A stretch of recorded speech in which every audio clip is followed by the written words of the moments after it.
Well, today we're starting our annual look back at the top 10 ag law and tax developments of the previous year and what they could mean for the farm sector as we move forward. And you're going to notice today's topics share a common theme: property rights.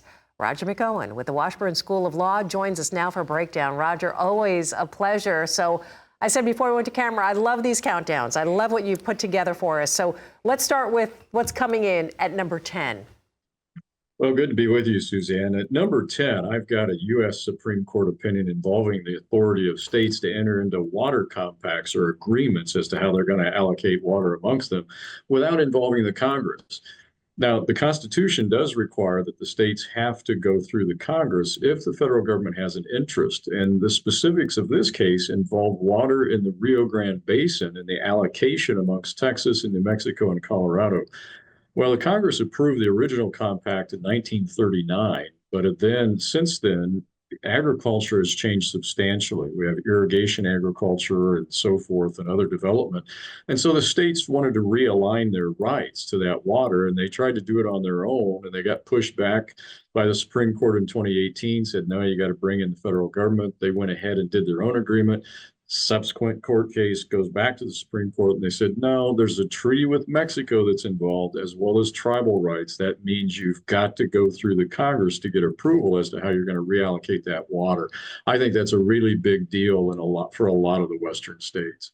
Absolutely. And a lot of this and what we're looking at really is going to be interesting to see how it's going to affect legislation coming up throughout this year. Right. I'm looking last year, the Bureau of Land Management, they published a new public lands rule. This coming in at number 9 on your list.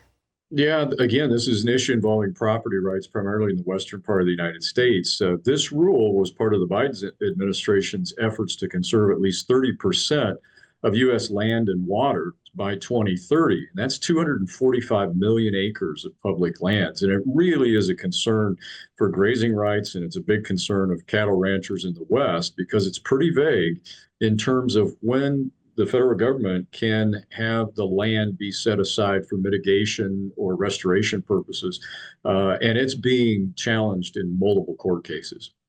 Well, coming in at number 8, legal cases involving takings under the Fifth Amendment. Talk about this one. What is this?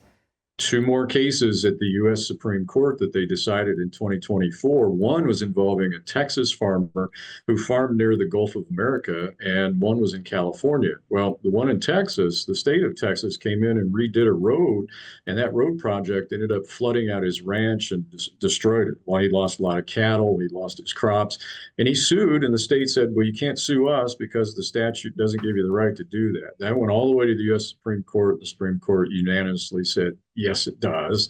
You can file what's known as an inverse condemnation action.